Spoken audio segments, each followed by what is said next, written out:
Olá pessoal, tudo bem?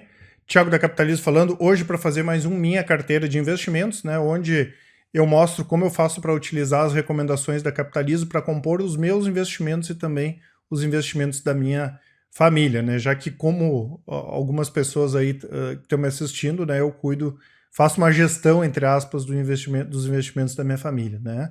Eu vou deixar o primeiro vídeo aqui que eu falei a respeito da diversificação, vou deixar aqui na descrição, vou deixar nos comentários, e eu até gostaria de fazer um adendo, pessoal, em relação a essa questão de diversificação. Nas últimas 2 semanas, eu conversei no mínimo, eu vou chutar por baixo, umas 200 ou 300 pessoas ou até mais, que tinham uma carteira muito concentrada em um ativo só. Itaúsa, Via Varejo tem um monte de gente, Oi tem um monte de gente, né? Eu sei que é muito chato, às vezes, a gente falar em baixa com o mercado altista. A perspectiva do mercado é sempre de alta. Mas quem está começando agora e que nunca viu o mercado cair de verdade, que nunca teve problema com nada, é bom se preocupar justamente para não ter problema. Eu acho que isso é o principal para a gente se manter vivo no mercado. A não ser que as pessoas estão usando o mercado de ações para fazer aposta, né? Que não é o que a gente prega aqui, pelo contrário. Sim, que a gente tenha as nossas estratégias e estruture uma carteira para a gente conseguir ganhar ao longo do tempo. Hoje, inclusive, o que eu vou falar aqui é que tipo de ações tenho na minha carteira de longo prazo. Eu vou falar sobre a minha parte de longo prazo. Eu tenho uma parte da minha carteira que é um pouco mais especulativa também. Então, quem está entrando no mercado, não calcula o quanto vocês podem ganhar, né? Quantas vezes já as pessoas vieram perguntar, tá, mas e se eu seguir as recomendações de vocês, quanto que eu vou ganhar? Não tem como saber, pessoal. Ninguém sabe, né? E eu vi muita gente exposta em papéis me questionando, pô, Thiago, mas eu vi que o fulano falou que o preço ia bater tanto, e o preço realmente bateu.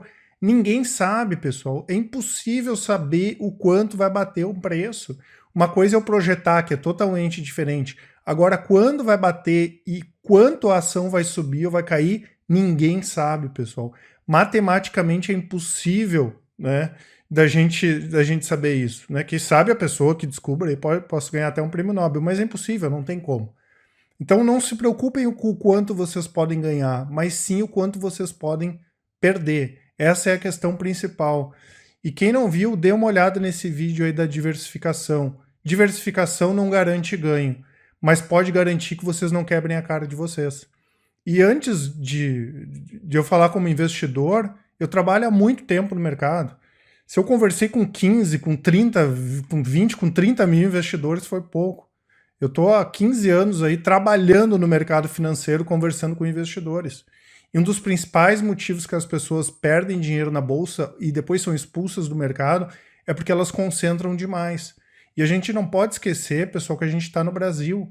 Mesmo as melhores empresas no Brasil podem se estrepar de uma hora para outra. É só vocês verem o que acontece no país e o que acontece a mesma coisa nas empresas. Agora é um bom momento, sim, mas mesmo uma empresa boa como o Itaú pode tomar uma multa gigantesca. A gente viu o que aconteceu agora, não vou entrar em juízo de valor, mas o que aconteceu agora com a Via Varejo. A Via Varejo é uma das empresas que mais tem acionistas do Brasil.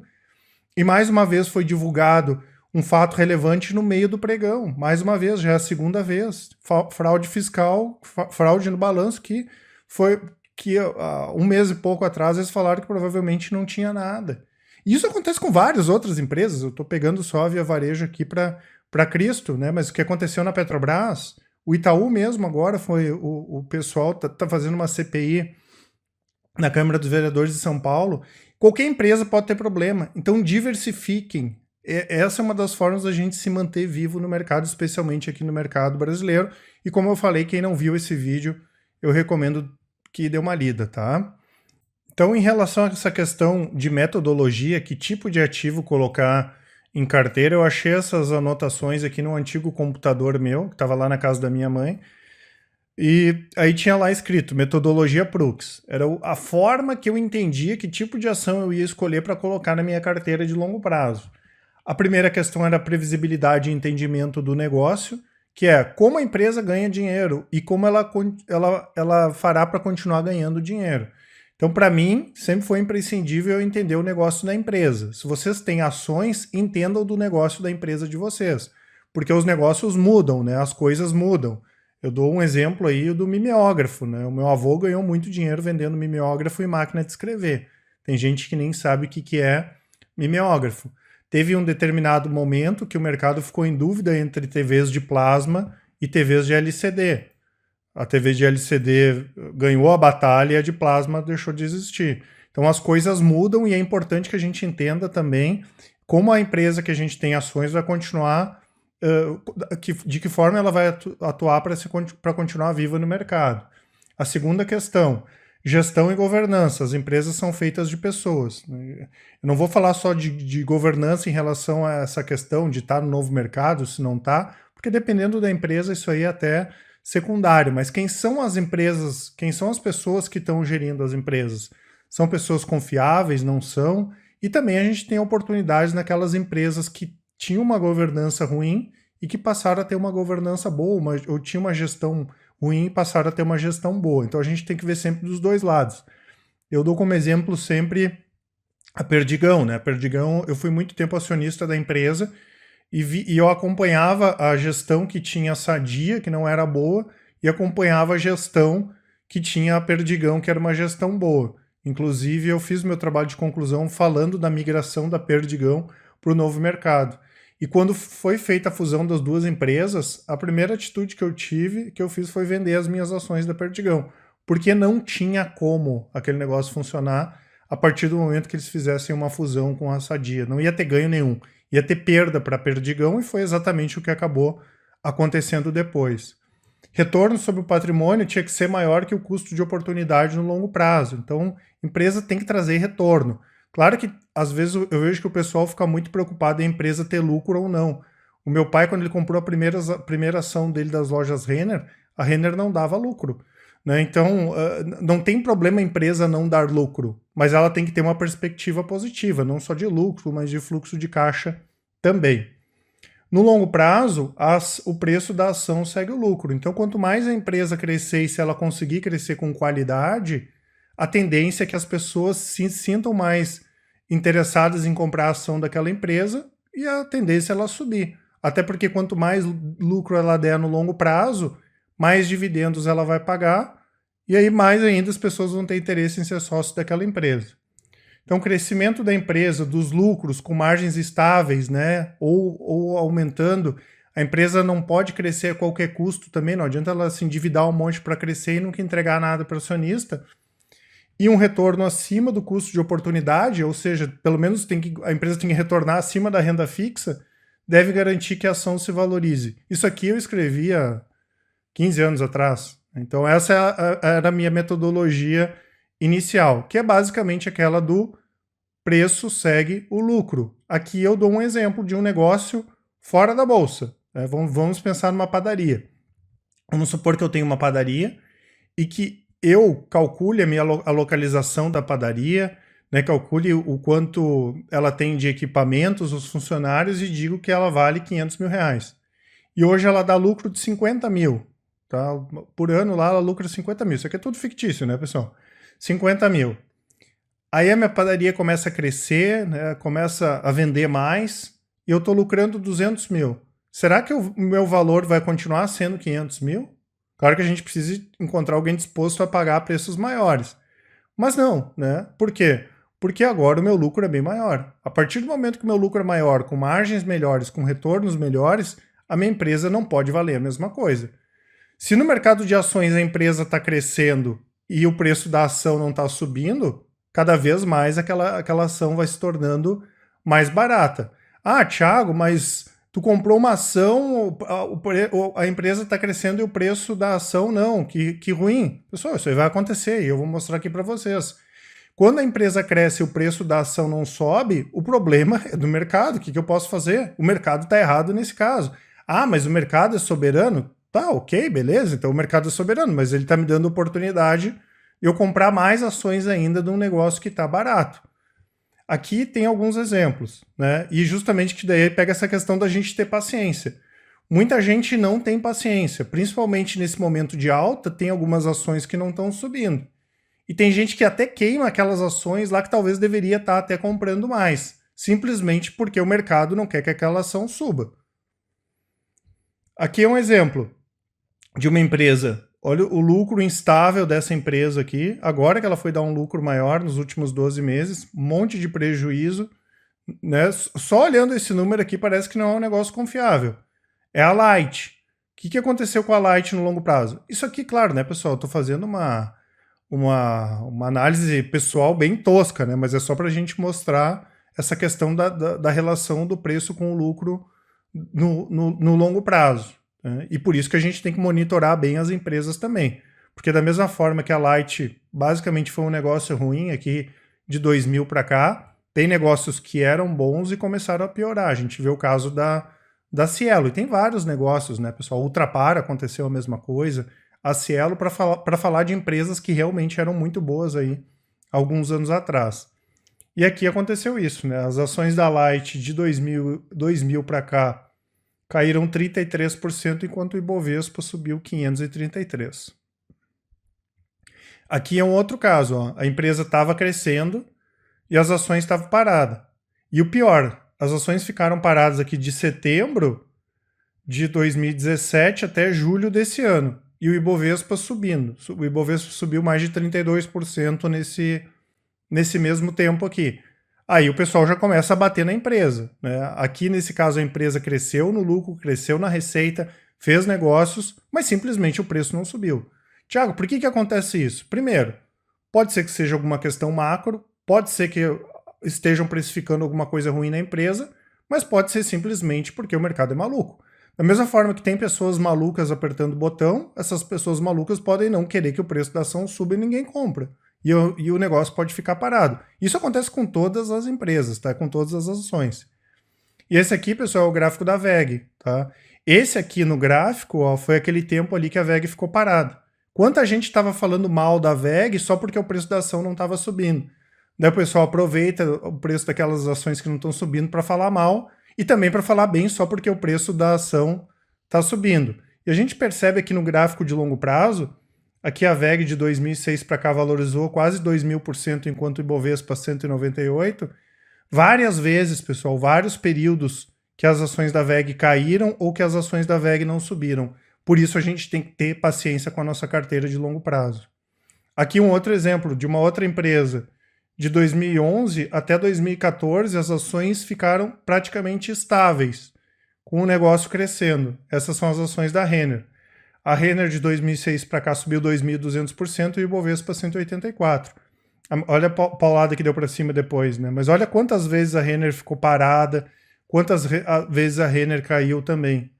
Então é importante ter paciência nesse sentido. Agora, quando a gente olha no longo prazo, o que aconteceu? O lucro da Renner foi subindo e o preço da ação foi acompanhando. Por quê? Porque as pessoas querem ser sócias de empresas que geram lucro. As pessoas querem ser sócias de empresas que podem gerar mais dividendos. Então, no longo prazo, as pessoas vão se sentir à vontade, né? Vão se sentir incentivadas a comprar aquelas ações. Ah, Thiago, mas a empresa pode aumentar um monte o lucro dela e a ação derreter. Pô, pessoal, pode, mas principalmente em grandes crises, como a gente pega em 2008, né? O que aconteceu em 2008? O mercado caiu para burro, foi até 28 mil pontos, e no outro ano já recuperou bem. Principalmente naquelas empresas que não pioraram, porque não faz sentido. Não faz sentido a minha padaria lucrar 4 vezes mais do quanto ela estava lucrando antes, com o preço estável. Seria o meu sonho, né? Seria o meu sonho comprar Itaúsa com o preço de 10 anos atrás, pagando o dividendo de hoje. Só o que eu ia ter de ganho de yield ia ser muito maior que com a valorização da ação. Então, se a empresa crescer bem no longo prazo e o lucro crescer, a consequência disso é o preço da ação subir. Agora, exatamente quando isso vai acontecer e o quanto ela vai subir, isso aqui não tem como saber, pessoal. Isso é uma coisa que eu como investidor, desopilo total. Porque cada empresa é um negócio diferente. Cada ação, cada empresa vai contar uma história diferente, cada ação vai contar uma história diferente. Vão ter ações que podem subir 2.000%, vão ter ações que podem subir 3.000%, 4.000%, e tem as ações que vão subir menos. Né? Isso aí vai depender muito mais do mercado, que é uma coisa que a gente não tem controle. O que a gente tem controle é, sim, escolher aquelas empresas que a gente entende que são melhores para colocar na nossa carteira. Tá? Até porque se eu soubesse qual é a ação que ia subir mais, eu não ia ficar falando de diversificação, simplesmente eu ia comprar uma ação só. Esses dias eu fiz um vídeo falando a respeito da Cosan, né, que foi a ação que eu mais comprei do final do ano passado para cá. Na semana que vem eu quero ver se eu faço um vídeo de outra empresa, que foi a que mais me deu dinheiro nos últimos meses, da minha carteira de longo prazo. Mas se eu soubesse que a Cosan ia subir mais que a Renner, por exemplo, eu não tinha comprado Renner, eu tinha vendido tudo que eu tinha de Renner e alavancava até na Cosan e estava rindo à toa, mas não tem como saber, né, pessoal? Então, assim, quais são as estratégias hoje que são utilizadas aqui na Capitalizo pelos nossos analistas e que eu já estruturei a minha carteira? Porque, basicamente, hoje eu sigo todas as nossas recomendações aqui de longo prazo, né? E é bacana a gente atuar em estratégias diferentes também. Porque não adianta só eu querer, e essa é a minha opinião, querer comprar só empresas que dão muito lucro, porque tem empresas que não dão lucro hoje que podem dar lucro no futuro. Tem empresas que estão crescendo muito, mas que talvez não vão crescer tanto no futuro. Então, para mim, é importante fazer essa diversificação de estratégias. E eu fazendo essa diversificação de estratégias, vai ser uma coisa natural a minha carteira ter uma diversificação setorial, por exemplo. Eu não tenho preocupação, eu vou comprar uma empresa de cada setor, porque às vezes tem setores que não têm empresas boas. Da mesma forma que tem setores que tem mais de uma empresa boa, né? E em relação a essa questão, pessoal, tem muita gente que tem dúvida, né? Até falando dessa questão do tamanho da carteira, principalmente para quem está iniciando a montagem da carteira. Quantas ações eu vou iniciar de estratégias diferentes? O que vocês se sentirem confortáveis. O que a gente recomenda, eu até comentei no outro vídeo, pensem na carteira de longo prazo de vocês não como uma corrida de 100 metros, mas como uma maratona. Pensem daqui a 5 anos, daqui a 10 anos, daqui a 15 anos. Vamos supor que vocês vão iniciar a carteira de vocês com 10 ações e que vocês coloquem mais uma ação por ano. Daqui a 10 anos vocês vão ter uma carteira super diversificada com 20 ativos, quem sabe 25 empresas. Não tem como garantir que vão ser todas as que vocês iniciaram agora, mas talvez tenha ativos que vocês vão colocar na carteira da mesma forma que eu coloquei há 10, 15 anos atrás e que eu não vou me desfazer nunca. Da mesma forma que vão aparecer outros ativos que vocês podem colocar na carteira também. Então não pensem muito, agora, tem que montar tudo agora. Não, podem iniciar a montagem agora e aos pouquinhos vocês vão incrementando com outras ações. Pelo menos é assim que eu faço para mim. Então das estratégias da Capitalizo, basicamente são essas estratégias, tá? E de dividendos tem duas estratégias. A primeira é pegar ativos que já têm um payout alto e já tem um yield um pouco mais alto. Esses ativos tendem a dar uma estabilidade maior na carteira com o pagamento de dividendos, né?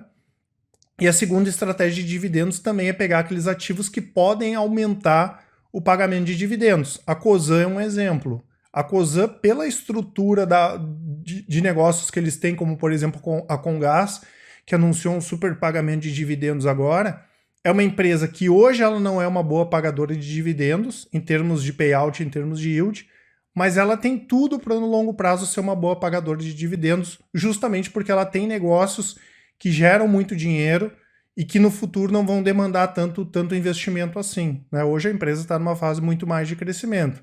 Da mesma forma que o Itaú, ou Itaúsa, hoje é uma ótima pagadora de dividendos, e há 12, 13, 15 anos atrás tinham outros bancos que pagavam muito mais dividendos que o Itaú, né? Eu me lembro do Banrisul, que hoje tem um yield bem gordo, o Banrisul pagava muito mais, chegava o Ibanês, esses bancos chegavam 25, 26, 27% de yield, né? Então talvez o Itaú não vá crescer tanto quanto ele cresceu nos últimos 15 anos. Então eu consigo equilibrar já empresas que pagam bons dividendos hoje com empresas que vão pagar bons dividendos no futuro. Ativos de recuperação. E recuperação tem várias empresas que estão no momento ruim. A Renner, que eu comentei, nos anos 90, ela estava no momento ruim. Ali foi uma boa oportunidade para quem estava no mercado, como por exemplo meu pai quando comprou ações da Renner, né? A gente pega outro caso aí, a Rumo Logística, né? A Rail 3. Quando era América Latina Logística, quase foi para as cucuias, né? Então, tem empresas que ou em algum momento estavam no momento ruim, ou podem estar no momento ruim, né? A gente pega o setor de celulose, por exemplo. O setor de celulose hoje está passando por um momento ruim. Estoques altos, preço da celulose em baixa, isso pode deixar com que o ativo fique um pouco mais defasado também no mercado.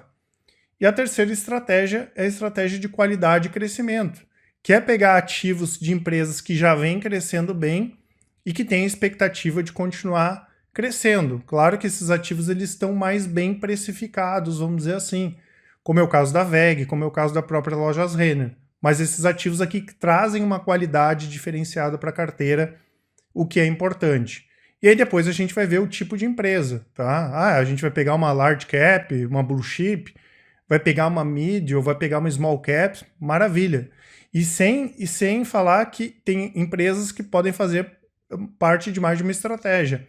A Cosan, por exemplo, a Cosan tanto é uma empresa que hoje está focada em crescimento, quanto uma empresa que vai pagar bons dividendos no futuro. Então, eu posso pegar um ativo que se encaixe mais de uma estratégia. A gente pega a Metal Leve. A Metal Leve é uma small cap interessante e também é uma empresa que paga bons dividendos, tá? Então tem essa diversificação. Lembrando que a gente tem uma carteira de dividendos, tem uma carteira crescimento e tem uma carteira composta só por mid small caps também. Tá certo, pessoal? Isso que eu queria passar para vocês, né? Essa é a forma que hoje está distribuída a minha carteira, são essas as estratégias, e é bacana, como eu falei, diversificar nessas estratégias aqui, porque a gente consegue acabar pegando o melhor de cada um dos ativos. E para quem tiver interesse, pessoal, em conhecer os nossos produtos, da parte de ações, nós temos o Invista em Ações, que são recomendações de longo prazo, tá? Que como eu comentei agora. O Carteiras Capitaliza para quem quer montar carteira diversificada, por exemplo, com ações, fundos imobiliários, fundos de investimento e renda fixa. O Full Trader, que é o nosso produto de recomendações de médio e curto prazo, mas que também tem as recomendações de Invista em Ações. E o Capitaliza Completo, que é a junção de todos os produtos.